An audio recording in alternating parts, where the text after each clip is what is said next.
Hi, I'm Paul Taylor from the Trends International Design Awards, and welcome to the TIDA Designer Series. Today, my guests are Eva Nash and Kate Rogan from Rogan and Nash Architects. And in this episode, we'll be talking about their TIDA award-winning kitchen, getting insights into some of the latest home design trends, as well as finding out a bit about their journey into architecture. Welcome, Kate and Eva. Hi, thanks for having us. Thank you so much. Let's start off with a little bit about you two, a bit about your background and your career. So, Eva, where did your interest in architecture come from? What attracted you to architecture in the first place? I've always wanted to be an architect, and the same could be said for Kate. When I was a kid, I was that child that drew plans for all my friends and imagined the kind of houses that we, in my mind, would be living in. Hate to think what I actually did draw back then, but I was really fascinated by architecture. I was fascinated by houses. I was fascinated by the whole idea of building something and what you can create. And that was from a really early age, and the idea never left me. And so it has always been my dream to be an architect, and that's what I did. So yeah, I love it. And how did you start your career? How did it all start off? Well, Kate and I went to university together. We met at university, and we had a mutual friend, and from there our friendship grew. And then after university, we both went off and both worked overseas, and we both worked for high-end residential, well-known firms in Auckland as well. And then after some time, as you sort of grow and decide on what you want your future to hold, then we decided that it would be a great idea to go into business together because our values both aligned. We both had similar ideas about how we wanted to shape the world. And so we decided to go into business together, and that was 13 years ago, and we've been a strong pair ever since. Good. What about you, Kate? Oh, look, it is a very similar story as to Right. Eva's in a way. I did always want to be an architect as well. My grandfather was actually a draftsperson, and he drew the Auckland Harbour Bridge. And so I think from an early age, I was going to be the next one to take on that mantle because I'd always loved drawing things and drawing buildings. I worked in London and then came back and worked in New Zealand. And as Eva said, it was just too good to be true. And we've had a great practice ever since.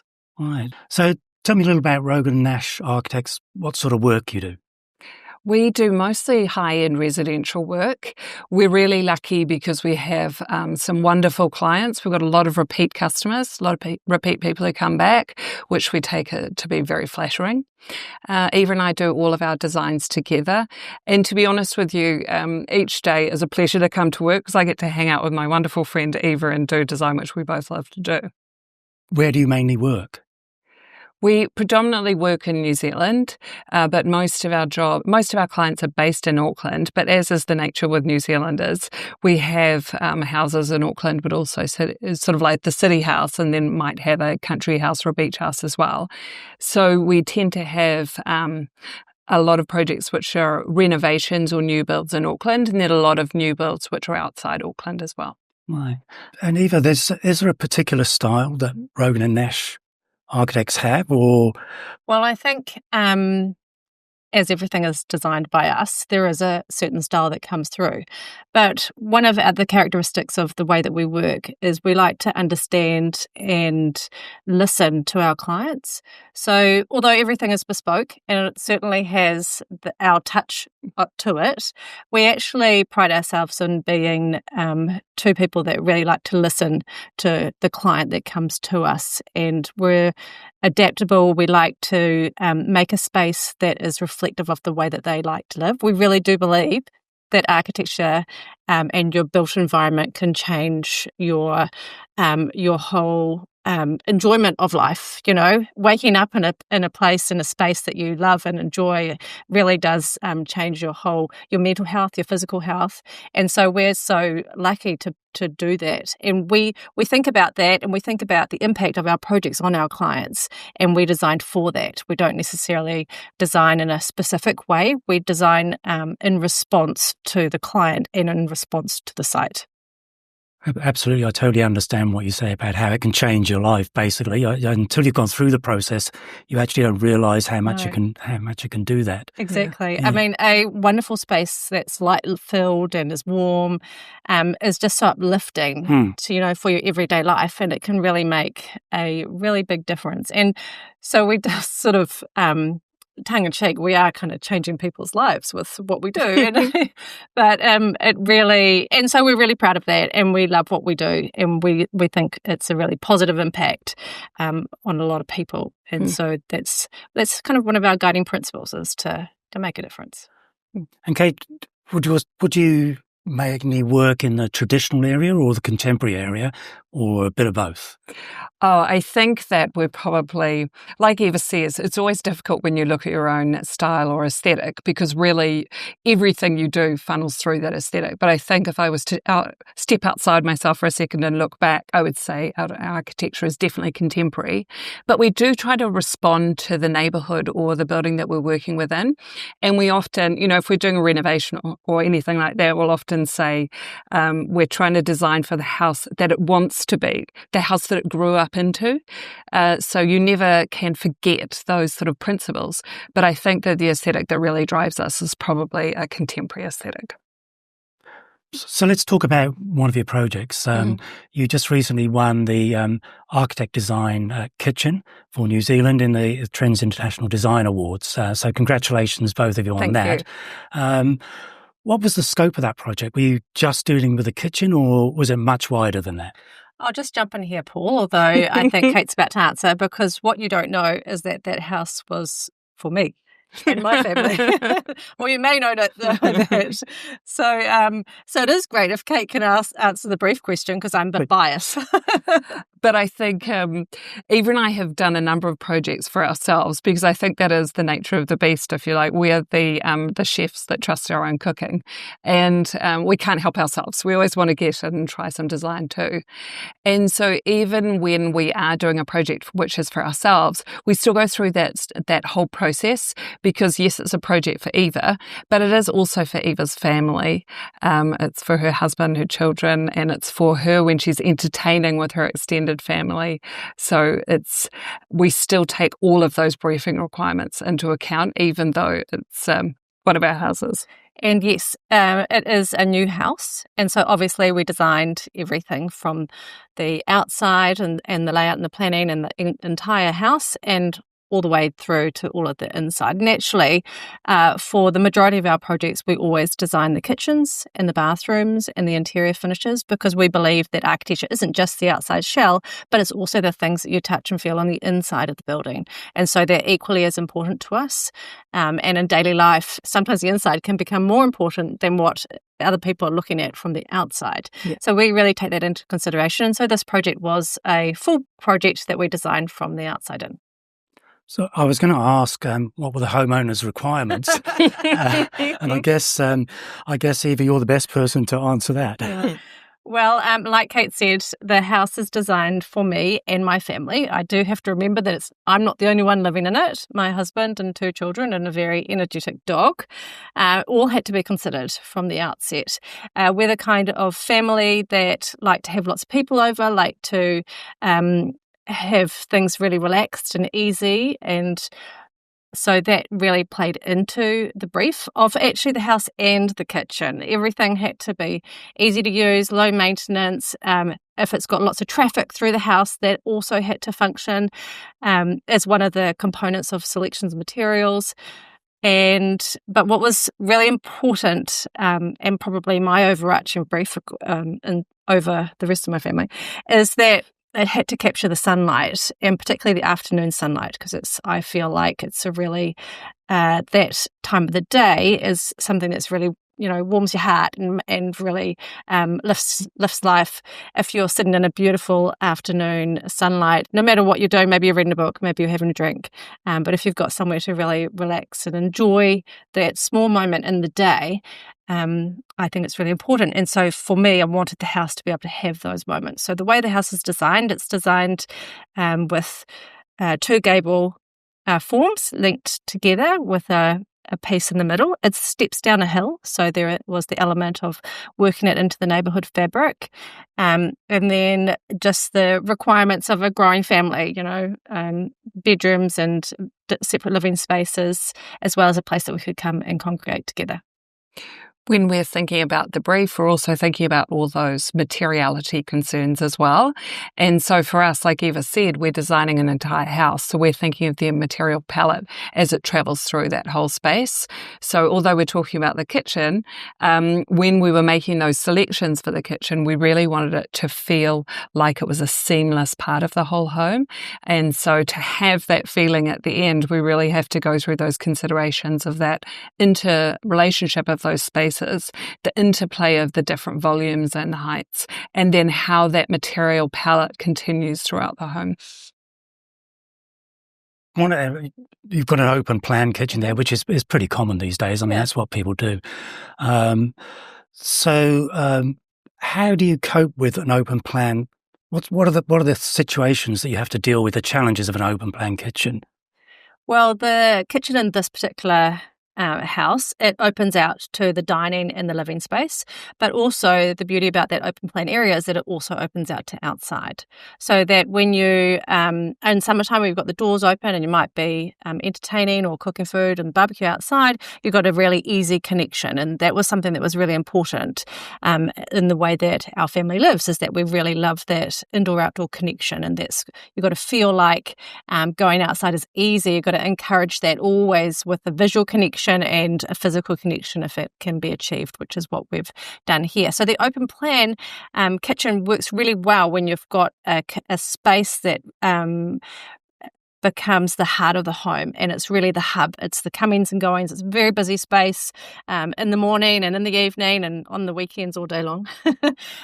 So the open plan nature becomes really integral to how that space works, and it works really well when we're the type of family that does like to all be involved. But you've got to design the space in the kitchen for whoever's going to be using it. And if you're a family that likes to come together, cook together, and be in that space together, then open plan with an island that's floating, it does really work well because you've got lots of different access points into the kitchen. You still have to think about your workflow, obviously, but the open plan works really well in that scenario. Of course, it's also important to have those spaces that are away from the kitchen, and away from the open plan area. So you've got sort of a rest and retreat space, which is what we've got with a snug, which can be used like for TV watching or book reading or gaming for the kids. And so you've got to have those other spaces as well that you can retreat to. So while it's really important and great for kind of modern living to have that open plan area, those closed spaces are actually equally as important. Often when we think about design, people come to us with a particular scenario in mind, which can be a special event. It might be someone's 50th birthday or a wedding or those kind of things. That often happens. And we also have to think about those moments where it's actually just the close family who are there, or just one person who is there, and make sure that the spaces work for that too. And so those are those scenarios that Eva's describing.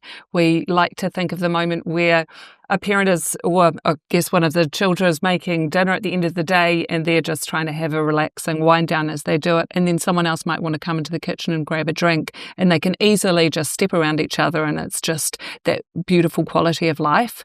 But so much of those decisions and so much of those moments of life are helped when we consider those ergonomics and those movements through the spaces beforehand. So one of the key elements in any kitchen these days is the island, and you've got a beautiful island there. So, Kate, can you tell me a little bit about the design of the island? I think you're exactly right. So many people want to have an island in a kitchen, and I think we ask people a lot of questions when they come to us, not so much to grill them for information, more to make sure that we're designing the kitchen which is for them. one of the first things we think about is whether or not it's a true island, whether or not it is actually a standalone form, or one that we in our office call a peninsula, where it's an island attached to a wall, because there are advantages and disadvantages for both. The island which is detached, you can walk all the way around. The peninsula gives you slightly more bench space and drawer space, but less easy accessibility to all sides. But from a design point of view, it also offers a moment to really have a jewel in the design. Here we have beautiful materials coming around the base. We've got the half-round dowels, which come down one end and then travels through beyond where the seats come up to the island. And so I think this is a great example of how those materials work well.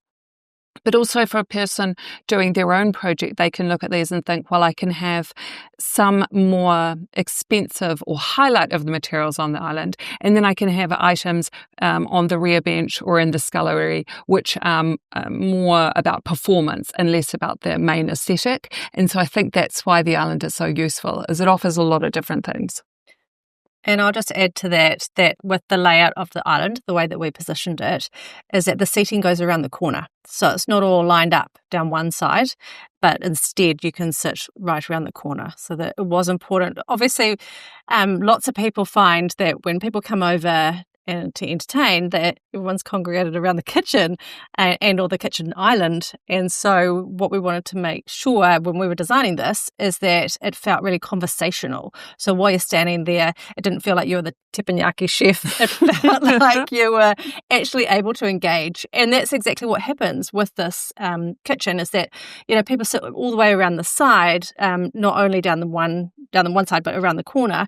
Sorry. And so that then it does become a bit more freer and a bit more relaxed, yeah. Which was really important. That relaxed feel in the design of the kitchen and the end result of the kitchen was something that we really considered hard. So it's more casual. It's not like an us and them. Exactly. You're not a bartender. Yeah. The other thing that I think's really impressive about the kitchen is like the geometrical shapes that you've got going there. So Eva, can you tell a bit about how you achieved those? What's going on there? Well, I think as architects, we love geometric shapes. And there were some of those shapes are referenced throughout the rest of the house. There is the feature lighting, which is those globe-style pendants that are down one end are circular. That circular motif is referenced in other parts of the house. It's also, the circular motif is the legs of the island are half circles. Well, cut a circular, and then also the cabinetry, like Kate mentioned, is the half dowels, which are effectively solid timber pieces in half circles that give a lovely ripple effect as you walk around the island.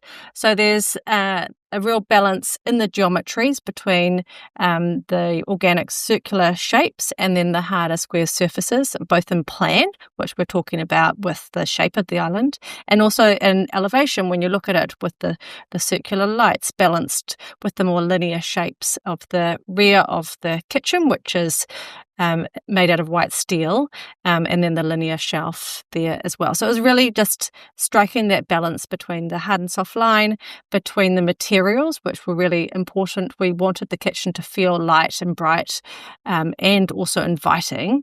So the material selection was just that, and it also referenced everything else that was going on in the house. When you think geometrical, you often think of symmetry. And, you know, a lot of kitchens are very, very symmetrical, but that's not the case here. No, I have a tendency for asymmetry in my own world, I think. And so we wanted to bring that into the design of the kitchen. And of course, if you are doing asymmetry, and the back wall of the kitchen, which is the rear wall, which is working side, that is asymmetrical with a tall storage down one end, and not only just with the tall storage versus the bench, but also up above with the high-level cupboards, which then disintegrate into a floating shelf. There's all sorts of asymmetry happening in the back wall. And then there's the island, which has its own asymmetry because of the way that the seating goes around. And they've got a block end, which is actually works as a cupboard down one end of the island facing the seating. So there's a few layers of asymmetry working through with both of those two main volumes of the kitchen. And then we took careful consideration to balance those. So you will notice that on one side of the island is a solid block, and then at the back of the kitchen on the opposite side is a solid block, which is subtle symmetry, but overarching, the asymmetry, because the world is not perfect. Right. And it's those deliberate moves which make the design work. So like you say, the normal standard would be to make it symmetrical, but as long as you have really deliberate moments in the design and it's considered, it just carries through and it works. Let's talk a little bit about general design processes and things that are going on in kitchens. So, Kate, first of all, if you've got a new client and they're coming to you for the first meeting, what would you like them to bring along? That's a really good question. I love that one. I think what would I like them to bring along really is just a really positive attitude and an openness about what they're after, because so much of the designs that we create are really bespoke and specific to the individual. So they don't actually have to have all the answers about what they want the design to be like. We have plenty of conversational questions that we have and ways to discuss things. People don't have to have every reference and know all the materials or have chosen everything. Because that's what we're here for. We just want to have the ability to have an open discussion about what they really want. Most often, we sort of sit down and discuss through things, and the questions can be quite broad, and it can be like Eva said, do you like to entertain? Do two people like to cook at the same time? Those kind of questions. And that really just shakes out the design. That gets it through. But we will look through aesthetics things together. And Eva and I select everything down from the materials through to appliances and everything. So the client can choose how much or how little they want to be involved in that process. I mean, I think that's an important point. If you're going to an architect or a designer, then they should be doing the work for you, the design work for you, really. And it's what they show you that's a surprise, can be a surprise to you, that really makes the process interesting. I think that's true, but I think at the same time, it's so much fun and it's so exciting to be involved in design. And we have a lot of people who will come to us and they're from creative backgrounds and they're used to designing things, but they're not really sure how to adapt that through to a kitchen or through to architecture. And so we're happy to listen to those different aesthetics and different design directions and bring it together. We just love so much of the design process that to us, it's all exciting. It doesn't matter which way it goes, really. And if I go to the opposite direction, is there anything you don't want a client to have done before they come to see you? Hired someone else? I'm not quite sure. I think to be honest with you, Eva and I have had a number of clients. I think we might be up to about 180 projects at this point. And so I would not say that we have dealt with everything at all, but I would say to you that we really love the creative process, and everyone, at least to date, everyone brings a different thing to the table, and that's what adds that interest. If everyone came in and acted exactly the same, it would be no fun for us. But in terms of things that I wouldn't like them to do, I don't know. I think I'm probably open to quite a lot, but we'll see. Eva, there's been, there's a lot of change going on in the world at the moment, and over the last 5-10 years, a lot of lifestyle changes. Are you seeing anything, is that affecting how people want to design their kitchens or their homes, the way that lifestyles change? Well, probably one of the things in home design is the study has become an important room. And for us, we've always championed the study forever since we started, but it took a while for people to cotton on and think that was a good idea. And most recently, people are now coming to us and saying, yeah, that study is a really great idea and we want to integrate it. It used to just be a nook on the back of the kitchen or on the side of the hallway, but now a dedicated room is really important. Same things happened with the laundry, actually, whereas that was really common for it to be a cupboard, but now if it can be accommodated, people love a laundry room as well. So those sort of spaces, because we also think that those are important as well, because there's joy in everyday moments. You don't have to pretend everyone's got to do laundry, or sadly, most of us do. And so we may as well make it an enjoyable experience. And so, having a little bit of fun in those spaces can be a great place to do it. And then in terms of kitchen design, we see that a lot of people do see the kitchen as an entertaining and congregation space, and it does become an integral part of the home for many people, and that's probably always has been, but it can be highlighted as families grow or as they shrink. It's still important because the kitchen is integral to our everyday life. Tell me a bit about designing a study. What's involved there? Well, you'd be surprised because you don't need a huge amount of room for a study. You need enough room for a desk on one side and enough room so that you can pull out your desk chair. So studies can actually be quite a small space. They don't have to be large. If you've got some natural light, it's great because you don't want to be in a cupboard. Because if you do have to work from home, it can be for long periods. So let's just make that a nice space with some ventilation and some natural light.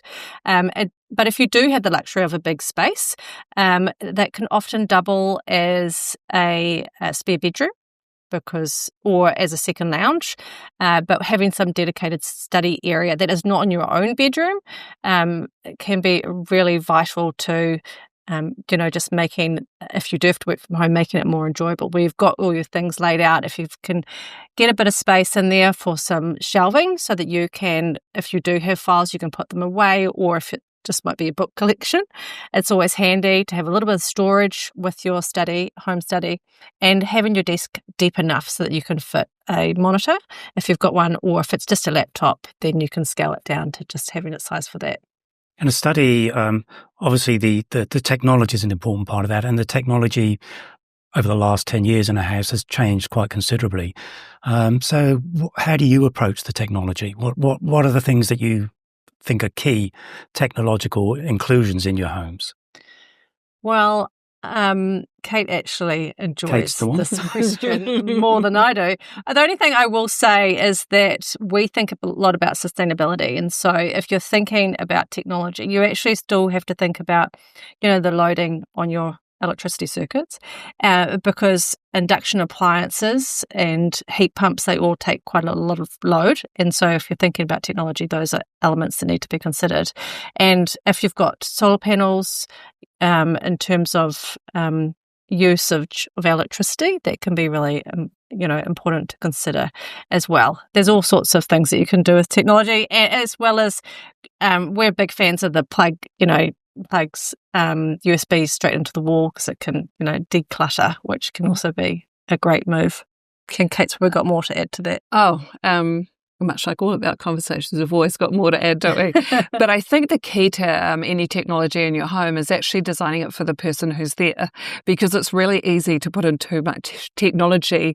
It seems like a good idea. The classic one is you'll have someone who's doing the home, choosing their technology for their parents, and they'll do stuff which suits them entirely, but their parents didn't really want that much. And so it then becomes way too difficult for someone to use.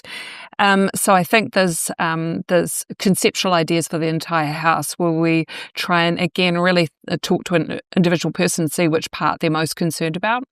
But in a really generic way, I think you're exactly right. We went from about 20 years ago, when everyone was doing home automation and throwing a few $100,000 at things, to a complete flip of that, where people didn't want to have anything, and it was completely turning to Wi-Fi.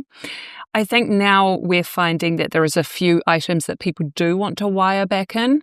So we find that televisions are hardwired back in, and also the main computer points, we might have a data point there, just so that you're then unloading your Wi-Fi to those other free roaming elements which come into the house. And then on the flip side, when you get to things like speakers, people are doing Sonos and things around their television, which have some wired-in elements, but not too complicated. And then outside, using wireless speakers. So those outside things are heaps easier, and having those portable lamps and things when they go outside, and having solar lights outside. So there's heaps of advantages and changes which happen all the time. When it comes back through the kitchen, we're really careful with our technological load on the property, because otherwise you end up with three-phase power when you didn't realize you were going to have it, which is Eva's comment about induction. But also a lot of these things can hugely change the scope and cost of the project. So one of our mantras is trying to focus budget where one can see it, which effectively is saying spend money on the things that you actually really want. Otherwise, you can easily throw money into these other things, which seemed like a good idea, but you didn't realize how intense it was going to get. Right. Let's look at another design element that's been around for a long time, but seems to be becoming more and more common, Kate, and that's the scullery or the walk-in pantry. Are they essential? And what do you do if you don't have enough space for one? I don't think, much like all of these things, none of them are essential, although I would say it is essential to have somewhere to put the food. And so, interestingly, people say that they want a scullery, but really there are a few different versions of them. At one end, you've probably got a walk-in pantry, which is something that some of us grew up with, and to be honest, they're great because you can just throw all the food in there and it's really easy to look after.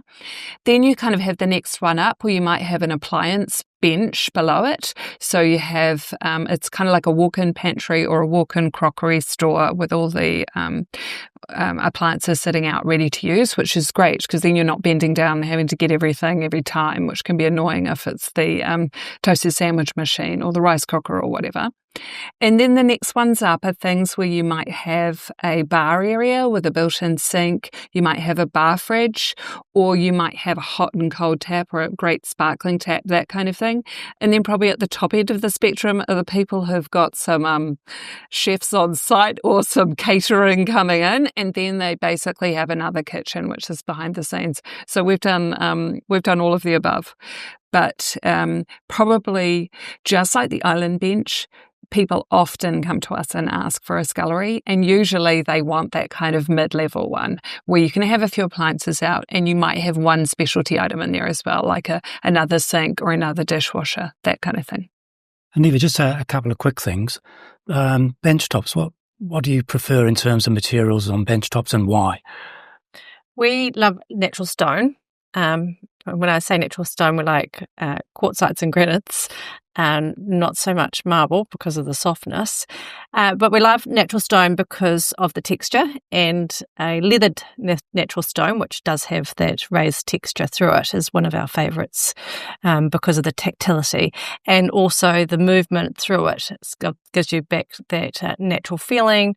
And so natural stone is often a key element of our kitchens, but also we're also big fans of plate stainless steel because of its crisp nature, its sharpness, and how easy it is to use, particularly in a rear wall or around a cooktop. So those are probably our two favourite materials, and there's lots of different variations in natural stone in terms of colour and whether it's got lots of movement in it or not. So you can really, there's a really big spectrum there that you can use within. And then stainless steel, because of it's got a great aesthetic and it's nice and crisp and sharp.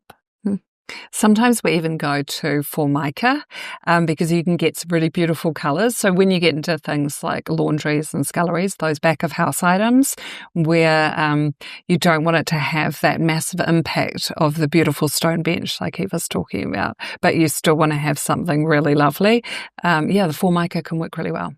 Yeah.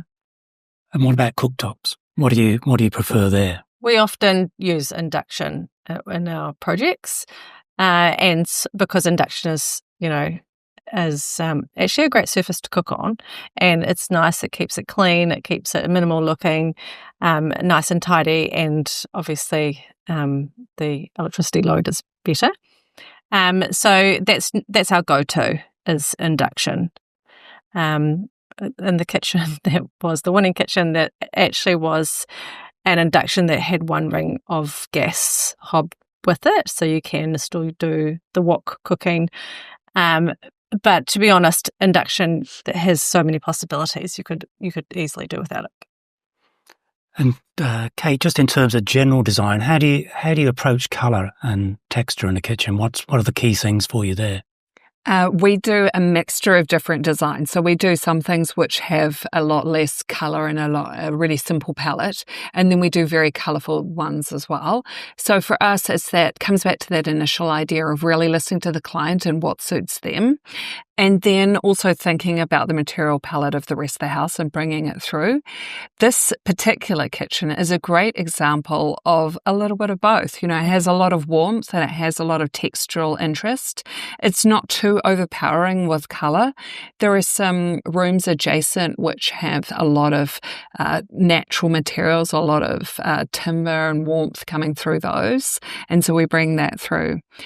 But there are different ways to bring texture and colour and brightness, if you like, into the kitchen. And so sometimes it could be, like Eva said, through the bench top, or it can be with a tile on a splashback, or it can actually be a treatment on the seat, which is below the island bench. So there are heaps of different ways to do it, and some which are a lot more, I guess, you have to really go for it, and others which are just simple.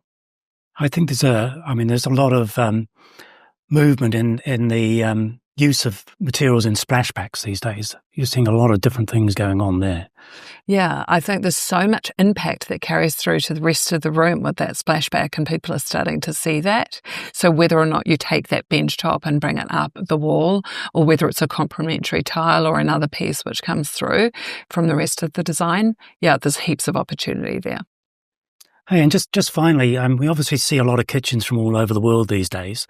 And I just wonder, is there a New Zealand style of kitchen, Eva? There's something that's different about New Zealand kitchens as opposed to, what you see internationally? Or are we just following international trends, or are we setting international trends? Paul, we're obviously setting international trends. I don't think we're necessarily following international trends, no. I think New Zealanders are a unique bunch, and we always like to be unique and do our own thing down here in New Zealand. But I think that there's obviously some threads that are consistent in kitchen design in general, just people love low maintenance. They like things that they can, that are easy to use. The same goes for both materials that the kitchen's made of, but also appliances as well, which are obviously an important part of any kitchen.